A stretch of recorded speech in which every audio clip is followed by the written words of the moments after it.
All right, it's going to work here. Hey, there it is. All right, we are live on YouTube after a technical difficulty that we just sorted out. Welcome, Jay Tuft. I am so happy that we can chat today. Thank you for being with me. Happy to be here, Phil.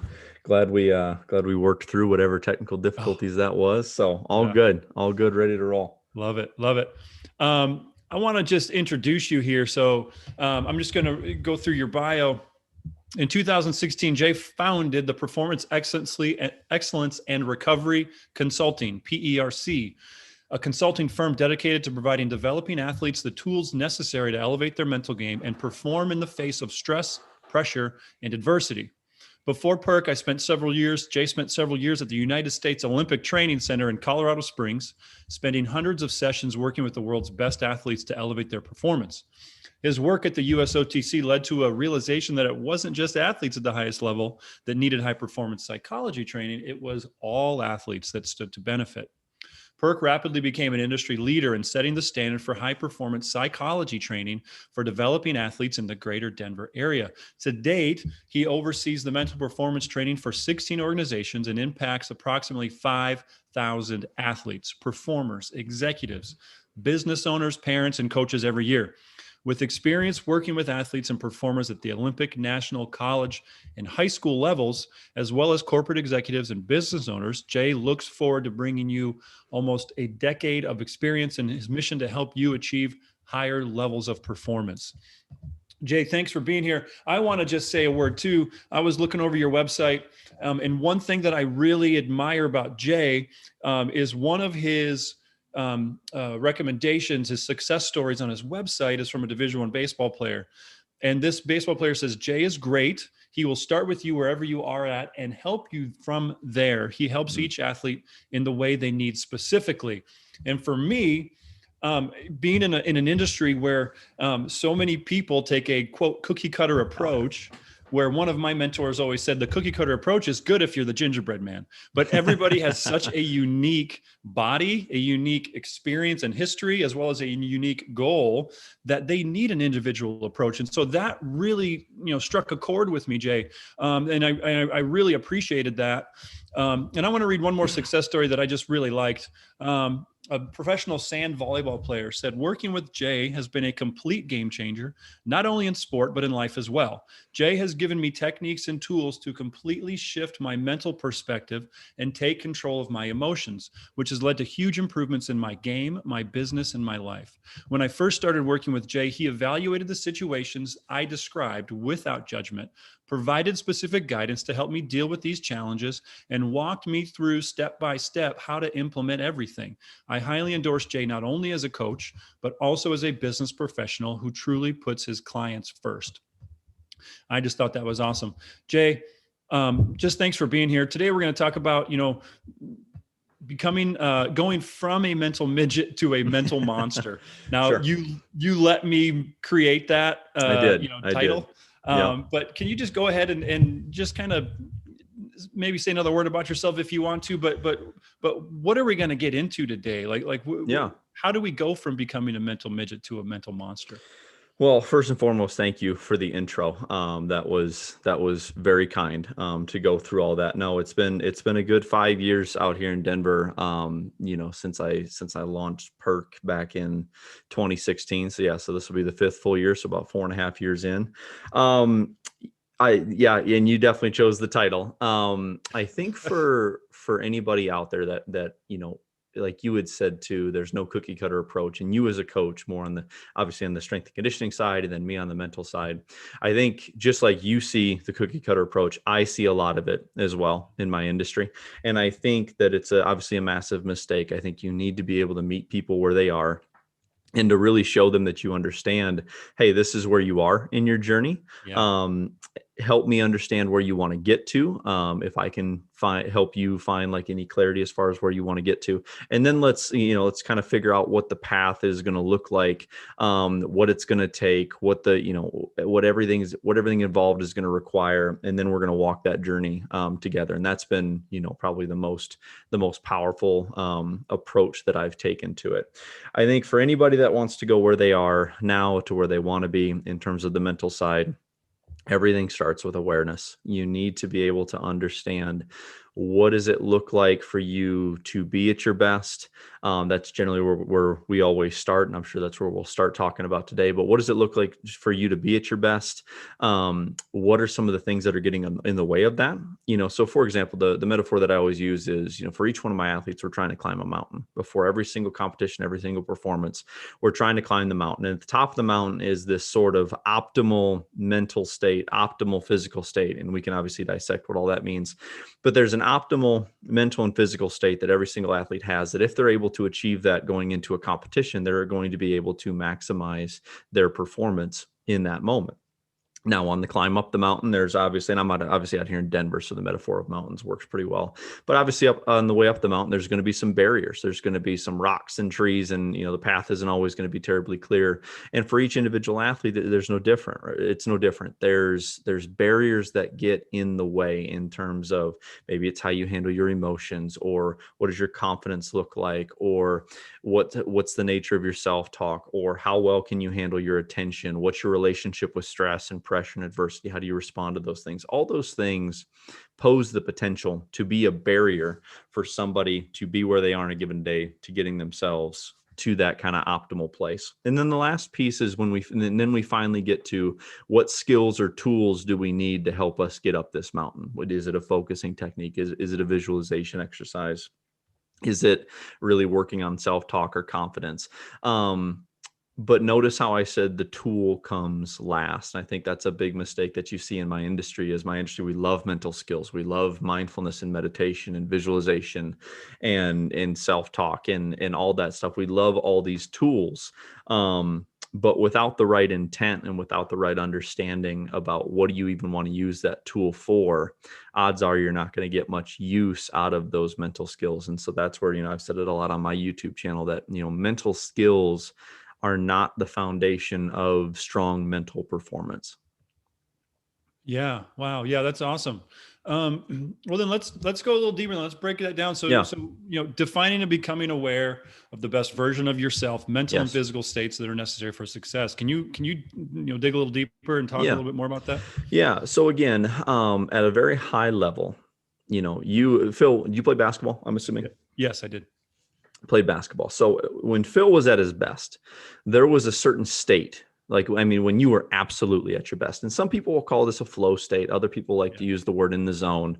I generally just call it the green light, right? When you are in this green light state, this go state, your mind has this optimal mental state. And a mental state is really made up of two things: how your mind feels. So this is where we think about levels of optimism, attitude, mood, confidence, right? Just how you're feeling on that day, how your mind feels. But also, because we get a little bit too caught up in how our mind feels, that mental state is also made up of what can our mind do on that day from a very functional standpoint. The highest levels of sport, it is truly about getting your brain to be able to do certain tasks at a really high level. So as a basketball player, very high stress, very fast paced, dynamic environment. How well could your mind, when you were at your best, interpret that information? Make decisions? How timely could you come to those decisions? If you made a mistake, how quickly were you able to move on from that mistake? If the defense was showing you something, how quickly were you able to dissect, diagnose, and then make an adjustment? These are all very tactical, just functional things or functional tasks that our mind needs to be able to do. So while yes, a mental state has to do with how your mind feels, it's also just tactically and technically, what is your mind able to do at a very high level? And then obviously the reason that cookie cutter doesn't really work is, me working with you versus that professional sand volleyball player or the figure skater, the testimony, or the gymnast testimony, those are all very different. And so we have to be able to match the sport and the demands of that sport to the demand, or to what your mind needs to be able to do, and then train you in that manner. So I had a college teammate, and it was the funniest thing to us guys in college, typical college, athletes. Yep. Sometimes we would go into the gym, into the arena, and he would be in there, lights are off, eyes are closed, and he's standing in the middle of the court. He had this visualization practice that he would do. He would visualize situations in games and he would visualize himself succeeding in those Yeah. situations. Yeah. And, now that I'm, a 41-year-old and neuroplasticity has, kind of become this big, part of science. And we know that, neurons that fire together, wire together. Yes. I'm looking back, I'm like, that was pretty smart and pretty ahead of his time 21 years ago. Do you think those types of events, do you think those types of practices and habits are beneficial, or are they just waste of time? If they're done with the appropriate intent, Okay. right? So here's the metaphor that I use. And listen, visualization, absolutely important. Self-talk, confidence, breathing, focusing techniques, all very important. But it's really a matter of, can you pair the tool with the right intent? And I actually just released a YouTube video this week, how to mentally prepare for anything. And the metaphor that I talk about in that video is, like I said, we love those tools, but envision that you feel you want to become a carpenter. Okay. Yeah. So you're an aspiring carpenter. So you go out and you buy all the tools that a carpenter is going to need. You get your saw, your hammer, you get your tape measure, maybe even a level, right? And you're ready to go. Okay. But I ask you to come over. Hey, Phil, something's wrong with my deck. I need you to come over and fix my deck. I don't know what's wrong with it. It's not right. It's not level. It's just, I got an issue with my deck. So you come over, you hop in your truck, you load up all them tools. You come over here and you look at my deck, and you look at my deck, and I'm like, and I tell you, this is what I want my deck to look like. Okay. So this is where I want you to be, right? So an athlete, I want to be more confident. I want to be able to perform in these pressure situations. Okay. Yeah. Yeah. And you're looking at this deck and you can't figure out what's wrong with the deck. And you're looking at your nice, shiny new tools, and you're looking back at the deck, and you're looking at your tools, and you're looking at your deck, and you realize, I got a real problem here, because I got all these tools, but I don't know how to use them. Yeah. And I don't know how to use these tools to take this deck from where it is to where it needs to be. That's generally the fundamental issue. So you're back to your example about the teammate who was doing some visualization exercise. I'm sure that he was doing that with a very clear intent. So when he was going out there and he was saying, I want to visualize being successful. Okay, that's great. But what he's probably doing to maximize the benefit of that is he's really deep diving. What are the thought processes here? How am I responding to different situations? What actions am I taking mentally? What actions am I taking physically that's going to create? So he's really investing and visualizing in the process of him being able to be successful. And with that right intent, visualization can be a very powerful tool. But unfortunately, many of the athletes that I, talk to is like, how do you prepare? Well, I visualize. What do you visualize? Well, I just visualize the game.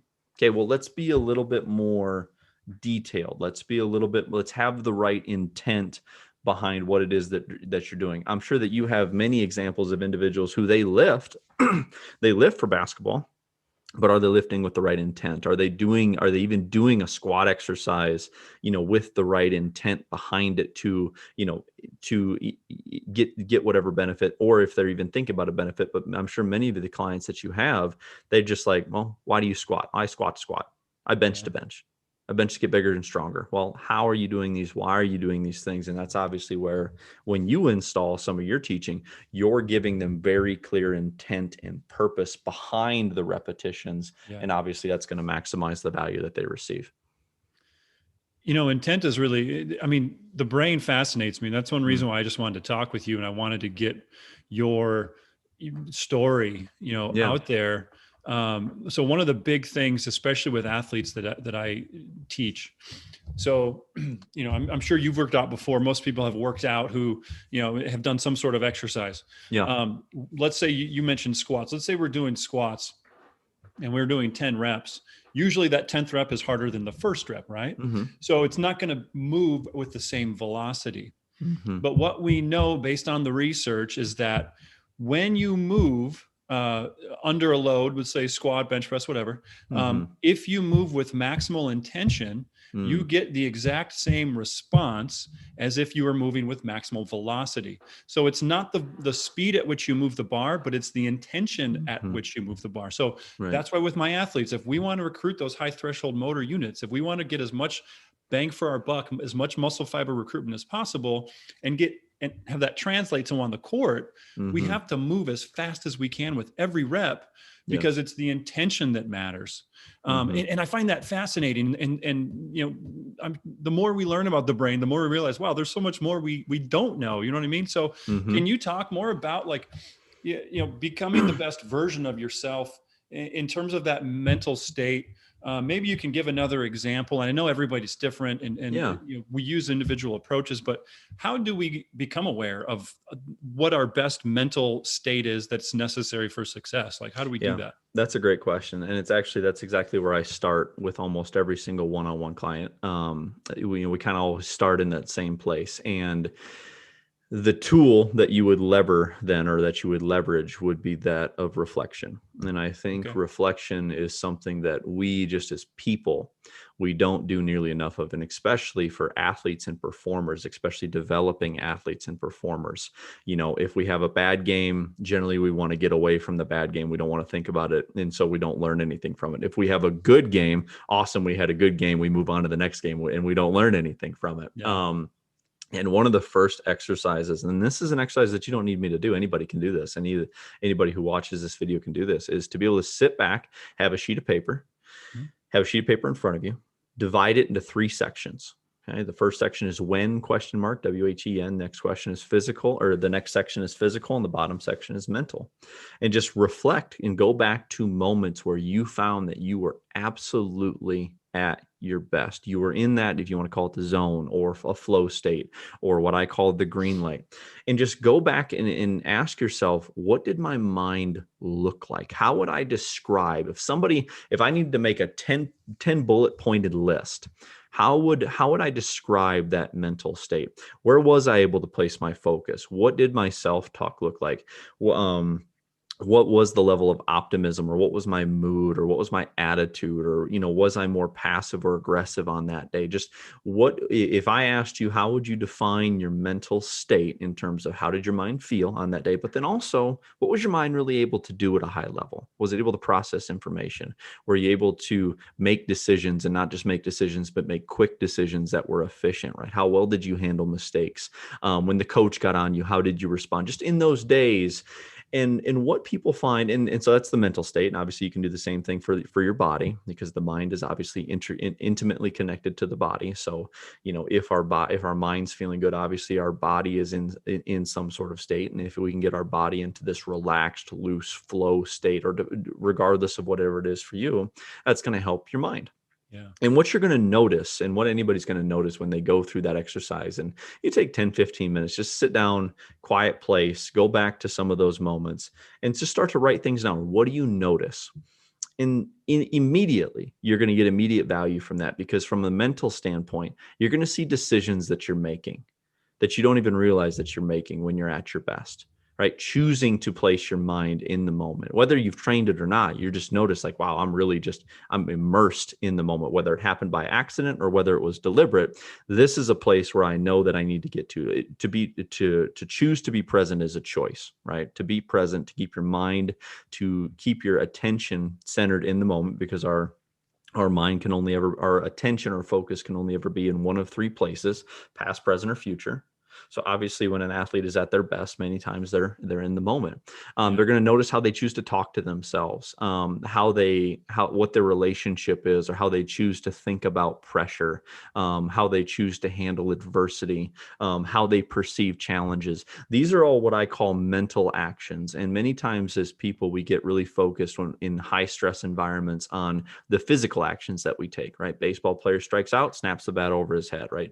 Basketball player gets upset, flips over a chair on the bench. We see these physical actions that come from moments of high intensity. But what we don't see, and what's probably more powerful, is the mental actions that Right. happen, So you can see behind me, I'm a guitar player. One of the all-time greats is Stevie Ray Vaughan. Mm, I love his playing. I love blues rock. One thing that he said in an interview one time was, when I catch myself playing with my mind, I don't play as well. When I get out of my mind and just play from my heart, yeah, that's when you can feel the music and the energy. yeah, And So I feel like that also happens on the basketball court, on any field of competition.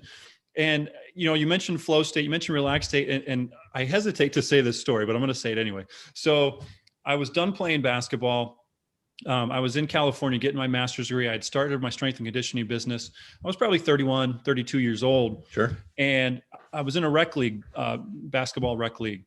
And it wasn't any rec league. I mean, of the 10 guys that started, 5-on-5, of the 10 guys that started, all 10 were usually a former college or pro players. This is a good league. All 5 of our starters were former pro players. And so, this is a good competition.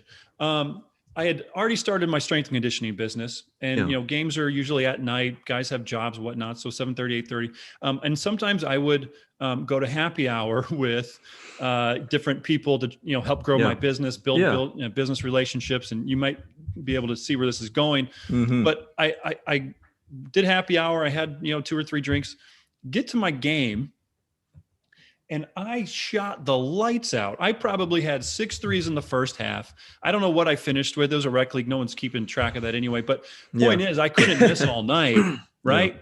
And I was thinking back to, I'd stopped playing professionally when I was 27. I played 5 years. So I was thinking back a few years, like, why couldn't I get in that relaxed mental state more often? And it really led me to think about a lot of things that I was a very mental player. I would, there's an old saying, when you're on, shoot, and when you're off, shoot until you're on. It's kind of like just eventually they're going to start falling. But how do you get into that mental relaxed state easier than, some extracurricular things? Than some outside performance enhancers. Right. Yeah, great question. It's funny too. Before I answer that, I was listening to a podcast, and it was with a former NFL retiree, and he had talked about like how during training camp, because you just wanted to get yourself so amped up, he would chug like 12 cups of coffee before going out and practice, just because that would, it is what it is. And it's ironic enough is that, the brain has the ability to produce all of those chemicals, not alcohol or not caffeine, but the effect of that, the dopamine hit or the serotonin hit that relaxes us, that sort of thing. And I think it's how, to answer the question of how do you get yourself there? I think with some work, with some training, with the right exercises, and with the right intent.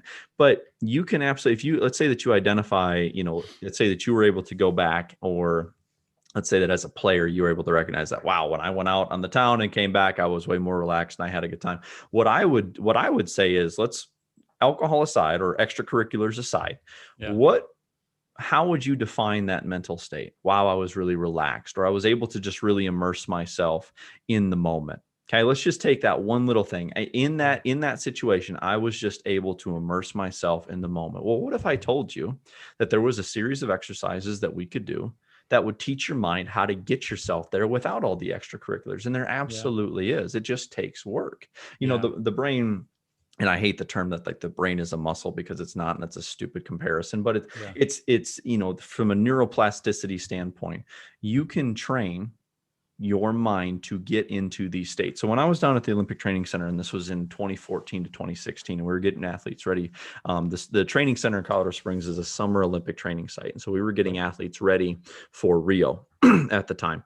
And the department that I was in, it was in the psychophysiology department. There's only so much that I can speak to it due to NDAs and stuff like that. But what we were literally doing was we were hooking athletes' brains up to a machine that would measure brain waves, that would measure brain function. And the brain operates like a radio. It's no surprise to anybody that there's electrical activity in the brain, but it would surprise people that your brain operates very much like a radio. So for example, there is a sleep station. When your brain fires at a certain electrical wave, you will fall asleep, or you will feel the sensation of being sleepy. There's also a focus station. There's an information processing station. There's all these different stations that you can legitimately tap into, that you don't need this technology that's worth tens of thousands of dollars, but the exercises that we did to help athletes get there, whether it was a mindfulness exercise or a meditative type exercise or specific focusing technique, or on the physical side, we would measure stress, and measure their sympathetic response to stress, and then help them engage their parasympathetic nervous system, which quite literally helps you relax. Now, that's all super sciencey talk for basically, we taught them how to breathe. We taught them how to breathe in a way and at a rate, not box breathing or any of that stuff, but like at their own customized rate that would allow them to disengage. So the brain is a very powerful thing, and the body is obviously a very powerful thing. And once you start to learn that, wow, I can, with these exercises, start to literally get my brain to fire at this optimal rate or this specific signal. If you're a golfer, you really need this signal of focus and, allowing yourself to execute a motor program. That looks a little bit different than the station that for a hockey player, a football player, a basketball player, you need to process more information. You need to dissect that information quickly, and then you need to be able to make a decision. But we can train ourselves to be able to do these things with specific exercises. That's awesome. So you mentioned specific exercises before, we got on air, we talked about, and you were saying, that next step is basically removing the barriers that keep us from attaining those states, confidence, emotional awareness, things like that. Like, is that what you're talking about? Or can you just go that route now? Like, what are you talking about? I think the barriers to anybody, being the best version of themselves or achieving that optimal mental and physical state, it's going to look a little bit different for every single person. I think if we're going to talk in themes in terms of some of the most common ones that I see, obviously confidence is up there in terms of what's your relationship with confidence. We don't need to dive into, we've got a whole course on confidence over on my website, but I think there's a lot of people have misconceptions about confidence, thinking that confidence is this feeling or belief because that's what they read on Google and that's the definition, when in fact the confidence is derived from the Latin word actually means, it actually sums it up as an action. Okay. So confidence, C-O-N, means with. So con in Spanish means with. Fidens comes from the Latin word fidelis, which means to be loyal, which means loyal and authentic. Any of our Marines out there that watch this, they get that semper fi fidelis, always loyal, always faithful. So confidence literally translates to be with loyalty and authenticity. Cool. Right. So now which one of these makes the most sense? And this is a free lesson for everybody. To feel with loyalty and authenticity, to believe with loyalty and authenticity, or to act with loyalty and authenticity. And the majority of people would say that to act with loyalty and authenticity makes the most sense. So confidence, quite literally, is an action. When you act in a way that is loyal and authentic to yourself, you will then get all those feelings of confidence. And so that's one of the biggest misconceptions, is that people who want to be confident, they do all these things to try and seek out this feeling or this belief in themselves. Well, what I teach people to do is let's figure out what actions in yourself, and this is what I dive into in my confidence course on my website. What I teach people to do is let's try and first identify what the actions are that align with you being confident, what gets in the way of you taking those actions. Because if we can get you to take those actions more, guess what? You're going to have all those feelings and belief that you seek out, because one of the big principles of that course is the actions of confidence will always precede and come before the feeling of confidence. And so that's one of the barriers. Okay. So confidence. Another big one is emotions. Okay. What is our relationship with emotions? Sport is an incredibly emotional thing. That's one of the reasons why we love it, is because it so easily elicits emotions, and not only us as fans, parents, and coaches, but obviously for the athlete. And many athletes that I work with have what I would define as a very unproductive relationship with their emotions, as in when they feel an emotion, fear, worry, anger, doubt, frustration, they allow that emotion to then dictate what they do. So one of the core principles that I work with people on is to help them understand, what emotions are in play, to become more emotionally aware, and then to become more emotionally resilient, which is all I define emotional resilience as, is being able to feel an emotion, but not allow it to impact what you do. So in spite of fear, in spite of doubt, in spite of anger, frustration, what is it that you need to be able to do? What action do you need to be able to take in spite of that feeling, versus allowing those emotions to then dictate your action? Because we all see what that looks like when we allow our emotions to dictate our behavior. So that would be another very high level one. I think another big one is pressure. Okay. People allowing what they do to become so much of who they are that then when they go into those situations, their very identity is threatened. And so then they feel this experience of pressure. So you have, and I could go on and on, but every single person is different. And this is why when you work with somebody in my capacity, we're really looking for what are your 1 to 2 specific barriers that are really getting in your way of helping you climb this proverbial mountain to getting to this optimal mental and this physical state. And then much of that work is actual mindset work. And I get, mindset is this big flashy buzzword that we all like to hear. It's all over Instagram, but all a mindset is it's the patterned way that we think. It's our thought patterns. And it's my job to help an athlete become aware of and identify what are some of these unproductive thought patterns that they have around confidence, around pressure, around emotions that are keeping them from being the best version of themselves in those big moments. Yeah, we saw it last night for anybody watching the Suns close out the Yes. Clippers. Chris Paul said something to Patrick Beverley, or just no, he said anything. He just looked at him. That's what I watched it the second time. I'm like, I didn't see his lips moving.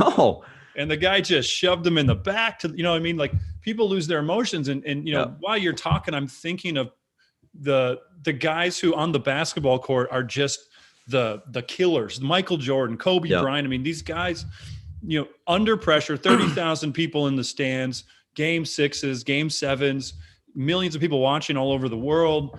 And they got the ball in their hands. How do you stay in that green light state? And get rid of the pressure and get rid of all those things. And like you said, it's that confidence. It's like, I guess they just have that sense of being able to stay in loyalty to themselves and know who they are and know, hey, I got the ball in my hand because I'm Michael Jordan. One of the things that you just said there, and it is probably one of the biggest misconceptions that I see. And I know you're just talking and just kind of alluding to or trying to get a question out. But you had said, you literally asked the question, how do you get rid of the pressure? And the answer is you don't. Yeah. Okay, so I'll put that on pause. We'll tease that for a little bit. One point about the Chris Paul and the Patrick Beverley thing, I think, is what you saw last night is that Chris Paul understands how to leverage the psychology of the game. Yeah. Right. He understands how to, because all he did was look at him, but he knew which guy to look at and he knew how to look at him. And he knew what kind of emotional response he was going to get and that was going to put that guy in a position. And I think historically, Chris Paul has always shown you that he understands how to leverage the psychological side. And I think Patrick Beverley has always shown you historically that he has always been maybe not as well equipped to handle the psychological side of the sport in a productive way that doesn't lead to the detriment of his team. So that was when I saw that, I'm like, man, Chris Paul knew exactly what he was doing when he did that. And again, psychological warfare has gone back to the world wars ago, the Byzantines, the Greco-Roman times. I mean, it goes back to the Garden of Eden. Hey, it goes all the way back, right? It goes all the way back. And I think it's one of those things too, where when you make this investment in the mental side of your sport, you also get to learn how to use it. Right. Because it is an aspect of the game that you do. Like you said, you see athletes at the highest level, Jordan, LeBron, Chris Paul, like these athletes, they leverage it, and they leverage it not only to get the most out of themselves, but as a way to, crush their opponent. So there's that. But you had made that statement of how do we get rid of pressure? And I think that is gotta be one of the biggest misconceptions, because the fact is that the pressure doesn't go away. Jordan, Michael Jordan, any great baseball player, any great athlete that you see, Michael Phelps. The list is endless. Yeah. When you hear them, whenever you listen to an interview, Kobe, right? Kobe was just a master at this. Whenever you listen to in an interview, what you'll never hear them say is the pressure went away. You'll never hear them say, I got rid of the pressure. I didn't feel the pressure. I didn't feel the emotion. You'll never hear them say that. What you will hear them say is something to the effect of, my relationship with pressure is just different than most people. Because for most people, pressure is a threat. Pressure is a bad thing. When we go into a situation and the stakes are high, and we'll legitimately attribute that situation to, this is a threat to my identity. Right? My identity is how I value myself, how I think the world around me values me. So when I go into these situations, now all of a sudden based on how I do, some people might value me less, or on a deeper level, I might value myself less. The great ones, they don't think like that. Pressure That's is awesome. just a sign to them that I'm in the right place. So it's quite literally not a matter of getting rid of anything. And I think we see this a lot in the buzzword mental toughness, or, dealing pressure, or being fearless, or whatever it is. That's all a load of crap. It's not applicable. The goal, you're never going to get rid of the emotion of sport. You're never going to get rid of the pressure that you feel. But what you can do is you can learn to change your relationship with it. Yeah. And once you change your relationship with it, now all of a sudden we can learn to use it in a productive way. Jordan and Kobe and LeBron, they use pressure as a way to dial in their focus. They found a way to harness it. The great, baseball pitchers like DeGrom and Schilling and Roger Clemens, Nolan Ryan. Roger Clemens, Nolan Ryan. They wanted to be in those situations. Yeah. Now, isn't that crazy that somebody wants to be in that situation because they fundamentally changed their entire relationship with how they see that thing? And then now that's no longer a barrier. In fact, it's a tool. So that's a great example of how some of those things that we think are barriers that are keeping us back can easily, well, not easily, but can, with some work, be flipped into something that can be leveraged and something that can actually be made to your advantage. I think it's just another example of how our perception is reality. You know what I mean? Yes. Like I look at, I mean, I played in big games, nothing like these guys did, not even close. Yep. But I played in big games, and I was like, you feel it. Yes. Because like you said, you see it as a threat. Yes. These guys are like, no, that's not a threat. This is where I want to be. This is where I'm shining, right? Like, wow, that's a really good point. I love that. You know what I mean? And, so I'll give you another quick story here. So one of the first organizations that I worked with was a baseball academy out here. And one of the coaches was old school. He was a relief pitcher. And I'm here to tell you, he thought all the stuff that I did was a bunch of garbage, just worthless. And I worked with the club for 3-4 years, and eventually now we have a relationship. He started his own baseball company, and I do all the mental performance for his company. Now, how did he get there? And one of the things that he hated was his perception of sports psychology or mental performances. All these people, right, sitting in a circle saying you shouldn't get emotional, you shouldn't get upset, you shouldn't feel pressure, singing Kumbaya. And I'm like, no, that's not what we're going to do. That's not the psychology of sport that I learned at a very high level down at the training center. And then obviously in the program out here in Denver for my graduate training. That's not what we're going to be doing at all. And eventually, because in the thing that I think I told him that got him to buy in, it's like, because he would go like, I loved it when I got angry. I played better when I got angry. And I'm like, exactly. But for most of these kids out here, when they get angry, it's unproductive. So I rarely use the words good or bad with anything. Nothing is good or bad when it comes to sport. Well, not nothing, but there are a few things. But for the most part, everything is either productive or unproductive. So think about an emotion like anger. The majority of people would say that when my young or especially parents, when I see my young athlete get angry, they play worse. So the parent and the child start to see anger as a bad thing. Well, no, it's not a bad thing. It's just unproductive right now. It is unproductive for your child to get angry. How could we now your child's going to get angry because your child's going to get angry because he cares. We feel emotions around the things that we care about, right? Yeah. It's in I think there's a big misconception that we can control the emotions that we feel. We can't, right? Emotions are emotion. They're completely different. They come from a completely different portion of the brain than does cognitive thought. So if I walk up to Phil and I slap Phil in the face, he's going to get angry. Now he could try and tell me he's not angry, but he's still pretty angry, right? So for that young athlete, anger is not good or bad, right? It's unproductive right now for him to be angry because of how he allows his anger to dictate his action.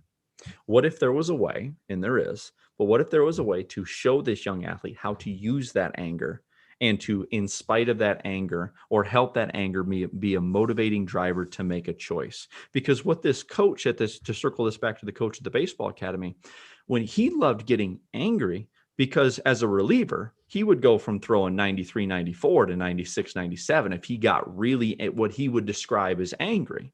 Yeah. I would define that as a productive response. Yeah. I would define as 3, 4, or 5 more miles an hour on your fastball in a big moment.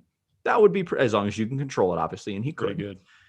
But I would define that as productive. So we need to stop labeling things, most things, as good or bad when it comes to sport. And we really need to start asking, is this productive or is this unproductive? And if it's unproductive, many times it's unproductive because of the actions that it's causing us to take. So for young, let's call him Timmy, for young Timmy, who's a baseball player, and he gets upset.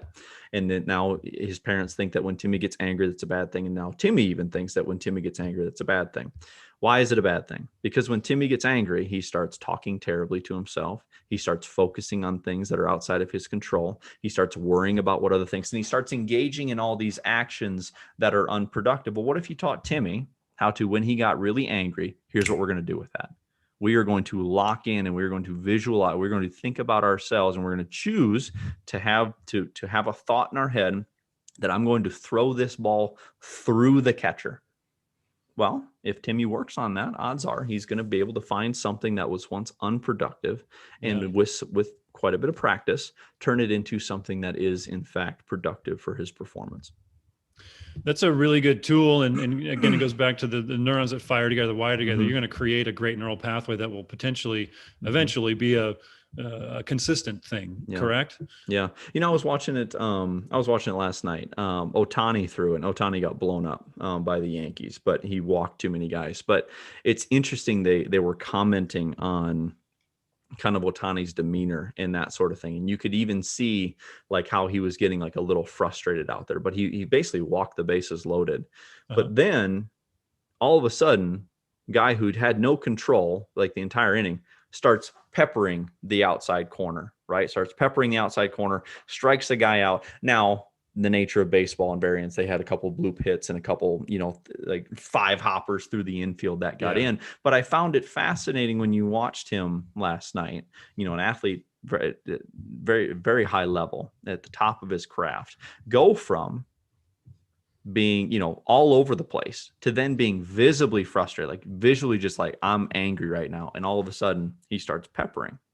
Right, exactly where he needs to be. Yeah, those are some of the things that I think, especially like when young people watch athletes, watch for some of that stuff and ask yourself, how did he do that? Why did he do that? What would that look like if I could do that? Wow. Yeah, you're talking about tools, and again, before we talked, you were like, let's talk about installing tools to help us attain those states. This sounds like an amazing tool. Is there another one that you want to share that could potentially help those watching or future athletes that will watch this, or coaches on how to help their athletes? Yeah, I think, let's see. I mean, there's so many to pick from. I think any tool that I would recommend would be, the first thing that I would say is ask yourself, where are you struggling? Right. So do a little bit of that reflection, do a little bit and identify, is it an issue of focus? Is it an issue of I'm just getting too stressed out? Is it an issue of this? And then understand, okay, if I really found a tool, what would it look like if I was at my best here? Would I be more present? Okay. So let's say, I think one of the most powerful things, or the thing that will most predict an athlete's ability to be successful, quite on a very, very, very simple level, is how well can they control their attention, what we pay attention to. And I think most people really struggle with this because we don't exist in so for example, one of the exercises that I'll just give out is, it's called the count your breathing exercises. It is about as simple of a mindfulness and a focusing exercise as you can get. And people, when I first give this to them, they look like a mouse in a cage that they just cannot escape this moment, because all the exercise is to lean back in your chair, close your eyes, inhale, exhale, that's 1, inhale, exhale, that's 2. In and out is 3, in and out. And your job is to be as 100% focused, or as focused as you can be, just on the counting of your breath. But what obviously happens? People's mind starts to wander, right? Yeah. They start to wander. You start to think about all the stuff that I got to do later today, later this week, later this month, all the stuff that happened earlier today, earlier this week that was frustrating, or that elicited some kind of emotion. every single time your mind wanders away from your breathing, you have to start the count over. Now, if people are being very honest with themselves, when you first start doing this, you're going to get to like 3, 4, 5, back down to 2, maybe to 7 once. And it's going to be a very challenging thing. Now, when I do this with especially young people, the thing that I ask them to help them get them buy into this type of training, because I mean, mental training is not, I mean, there's no sex appeal to mental training. It's not flashy. It's not cool. We're not throwing around big, heavy weight, right? Like there's no Instagram clips. There's never going to be an Instagram clip of somebody doing a mindfulness technique, right? It's just not exciting. But the thing that I would ask them is, okay, you're coming to me because you're having a hard time in this area. And we know that this is connected to your inability to stay focused on this task. Well, right now, you're just in your own, or probably in a Zoom session. You're just in your own bedroom. And you're having a hard time in as much of a vacuum as I can put you in. There's no distraction. There's no nothing. Yeah. And I'm asking you to say, focus on this one task, and you're having a hard time with it. But yet, you as an athlete, you expect to be able to go out to the ice, the pitch, the field, the court, and to expect yourself that in that moment, I'm going to 100% focus on that thing. Yeah. In the midst of stress and pressure and in this big dynamic, chaotic environment that's full of distractions. Is that a realistic ask for yourself as an athlete? And it's not. Yeah. It's not. So it's a very simple exercise, but you're a big part of being able to get up that mountain that we talked about earlier really comes down to what you place your attention on matters, right? Can you control your mind? Can you control your focus? Can you control what you pay attention to? And that obviously includes, there's 2 parts of focus. How deeply can you engage on a task? But then how also, when you're inevitably going to get distracted, how quickly then can you re-engage on a task? Yeah. Because I think we have this idea that focus is just, I'm never going to get distracted. And that's not true. Really what focus is when you get distracted, how efficiently can you get your mind back in the moment? So I would say anything, if any athlete wants an immediate uptick, and I've actually got a few, that exercise and a couple more, there's a free guide on my website, Train with PERC. PERC is PERC, trainwithperc.com/free guide. I believe that exercise is in there. There's a few more exercises that are in there to help anybody mentally prepare if they want like an immediate impact, an immediate uptick in their performance. That's a great free resource that I've got over there. It's got, 3 of my best exercises that somebody can go through. I think that's wonderful. And I wish I would have had that myself growing up. I found a kindergarten report card of my own in high school, college, and and one of the teacher's notes said Phil would do much better in class if he didn't have an audience. And then as I get to high school ball, college ball, pro ball, I found myself like I could get in the moment, but I also noticed the girl in the stands. I also noticed my dad yelling at me. I also noticed, this and my wife is the exact opposite. I can be talking to her in the same room and she'll be doing her focus, doing her work. And 2 minutes later, she'll be like, did you say something? You know what I mean? I wish I could do that. Yeah. So real quick, last thought, I watched some of your videos prepping for this show and you recently took a big life step and you got married. Oh, you watched the most recent one. Yes, sir. Yes.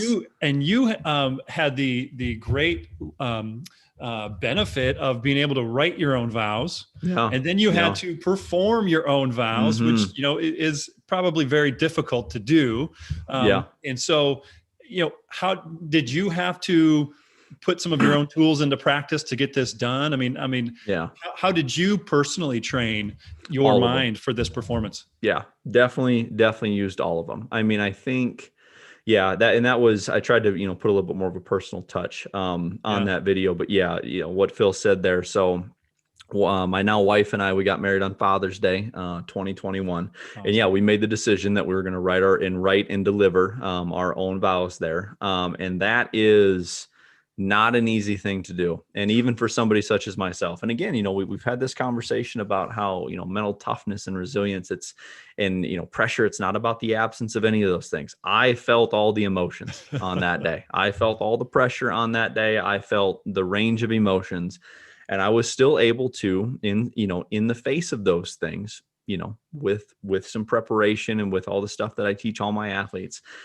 be able to deliver those. And that was really important to me, and I think that really speaks to, and I guess the point of that video was, much of the stuff on my channel is for athletes and performers, but the reality is that we're all a performer. We all have different roles in our life, whether it's, as an athlete or performer, or in your job or in your business, or as a spouse or as a parent or as a friend. Like, we all have these different roles that we play in our life. And each one of those roles has the potential to throw some pretty uncomfortable and maybe even intimidating circumstances at us. And so the short answer to your question is absolutely used all of them. It was a great day. We got very lucky with the weather, everything. We were planning on getting married last year on Father's Day, but obviously in the midst of everything that was going on with the pandemic, we pushed it a year. So had plenty of time to plan it. But used absolutely every single one of them. Love it. And you hit the shot, it sounds like. Yeah, hit the shot. Oh, there's a ring, so that works. Yeah, there you go. So you mentioned a minute ago your website, but how can people get a hold of you? And if they wanted to work with you, what does that look like? Yeah. Easiest way, trainwithperk.com. You'll see a contact page there. That goes directly to my email, and the email goes directly to my phone. So I'll absolutely see that if you want to reach out. And even if you're curious, if you have some questions, if you have a specific thing, definitely pick up that free guide that puts you on my community. I've got about 2,000 families that are on my email list now. Sweet. And they get like a kind of a weekly note from me that includes the video or conversations like this, or just some quick tips that I have for them. Deliver a lot of value there. I give a lot of free stuff away.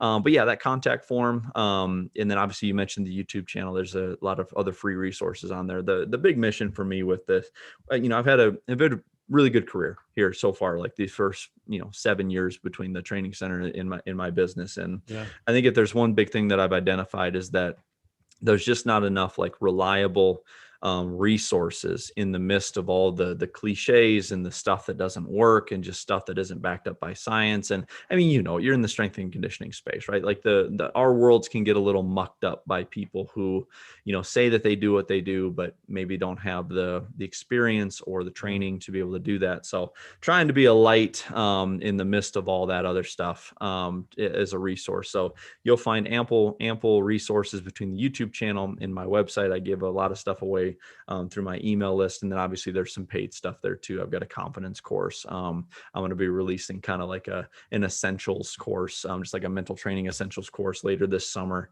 But easiest way, contact form, reach out. You have a question, or if you have a specific concern, or you even have a topic that's, something easy enough for me to make a video on. I love doing that stuff too. Cool. I love it. Well, thanks for the talk. Thanks for the conversation, Jay. I really appreciate it. And, I had a great time. Happy we could make it work. Cool. Yeah. We'll talk to you again. See ya.